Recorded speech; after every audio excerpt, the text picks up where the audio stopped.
महाराज जो जन्मेजय है, जो अपने पिता की मृत्यु के उपरांत जो सर्प यज्ञ कर रहे हैं और अशांत हो गए हैं, तब उनको जब रोक दिया गया है, तब जब वेद व्यास जी का सानिध्य मिल गया है, देवी भागवत कथा मिल गई है, 7 दिन व्यास जी ने कथा श्रवण कराई है और जन्मेजय जी ने कथा सुनी है, तब जाकर देवी भागवत की कथा से और माँ के तमाम विराट स्वरूपों का दर्शन करके, भगवान के स्वरूप का दर्शन करके और तुम आत्म तत्व हो इसका बोध पा करके जन्मेजय संतुष्ट हुए हैं, प्रसन्न हुए हैं। ये देवी भागवत कथा 12 स्कंदों से परिपूर्ण है। जैसे प्रथम दिवस में बताया था, 12 स्कंद है, इसमें 318 अध्याय है, 18,000 श्लोक है और वेद व्यास जी ने कही है और जन्मेजय ने सुनी है। ये भागवत देवी जी की कथा। देवी भागवत महापुराण, जैसे श्रीमद् भागवत महापुराण सुखदेव जी ने कहा और परीक्षित जी ने सुना, वैसे ही परीक्षित जी को तक्षक ने डसा, उससे दुखी होकर के ये परीक्षित जी के पुत्र हैं जन्मेजय, इन्होंने सर्पों को यज्ञ में भस्म करना शुरू कर दिया था। तब आस्तिक जो थे उन्होंने रोका इस यज्ञ को, भगवान के चरणों से जोड़ा, भगवती की कथा से जोड़ा और फिर 7 दिन कथा सुनी और कथा को सुन करके वो शांत हुए, तृप्त हुए। कथा हमारे मन की अशांतियों को दूर करती है, व्यथाओं को दूर करती है, भटकते हुए मन को एकाग्र करती है, हमें रिश्तों का मूल्य समझाती है, जीवन का मूल्य समझाती है। इस संसार, शरीर, जीवात्मा और परमात्मा, कर्तव्य और अधिकार सबका बोध कराती है कथा। माने तिनके से लेकर ब्रह्म पर्यंत तक का दर्शन कराती है श्रीमद् भागवत कथा, श्रीमद् देवी भागवत कथा, श्री राम कथा। ये जितनी भर कथाएं हैं वो सब कथाएं हमें बोध कराने के लिए कि तुम बोधमय होकर जान जाओ कि तुम कौन हो।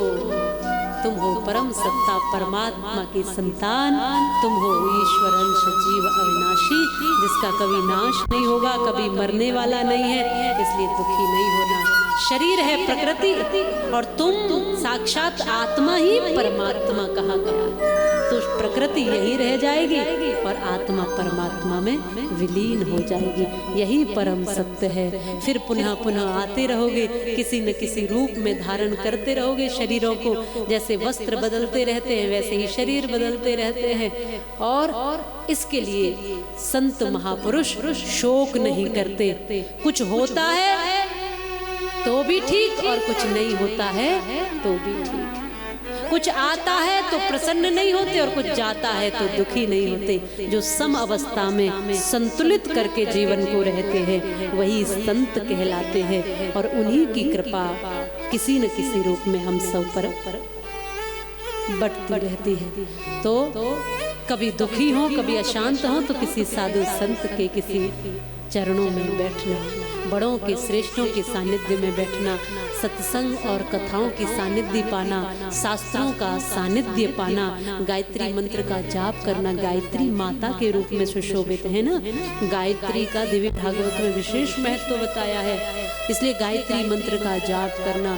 ये माता है, वेद माता का दिया हुआ एक उपहार है। सविता माता, गायत्री माता, सावित्री माता सब इन्हीं को कहते हैं। इसलिए इनका ध्यान करते हुए भगवती की सानिध्य प्राप्त करना। और माँ भगवती के जैसे पंच रूप में मूल प्रकृति है, फिर अनेकों रूपों में माँ भगवती के अंश रूप हैं, फिर उनके भी अनेक रूपों में माँ की कलाएं बिखरी हुई हैं, जैसे अभी बताया था अनेकों नामों से। फिर और अनेकों रूपों में, जैसे हम कुल देवियाँ, ग्राम देवियाँ मानते हैं ना, हमारी सबकी अपनी अपनी कुल देवी, ग्राम देवी, सभी देवियाँ होती। तो ये सब रूपों में माँ की कलाएं विद्यमान हैं, माँ के अंश, माँ की शक्तियाँ विद्यमान हैं। सब और हमको सबको सिद्धि, बुद्धि, रिद्धि, संपन्नता, यश, कीर्ति, मान, सम्मान देने के लिए ही ये सारी देवियां किसी न किसी रूप में समय समय पर हम पर कृपा करती रहती हैं। तो जो साकार रूप में देवी है उनका भी सम्मान करें और माँ भगवती के अनेकों स्वरूपों का दर्शन वंदन पूजन करते रहें। यह इस परम कथा का सार है, यही देवी भागवत कथा का सार है। देवी भागवत कथा कहती है इस जगत में जो देवियां हैं उनका सम्मान करो, और जो देवियां समय समय पर प्रकट हुई हैं उनको अपने हृदय में धारण करके उनकी उपासना करके कृतार्थ हो जाओ, कल्याण करो। अष्टभुजाधारिणी माँ भगवती के स्वरूपों का दर्शन करो, पूजन करो, नमन करते हुए अपना कल्याण करो। जो भी प्राप्त करना चाहोगे वो सब यहाँ से आपको मिलेगा।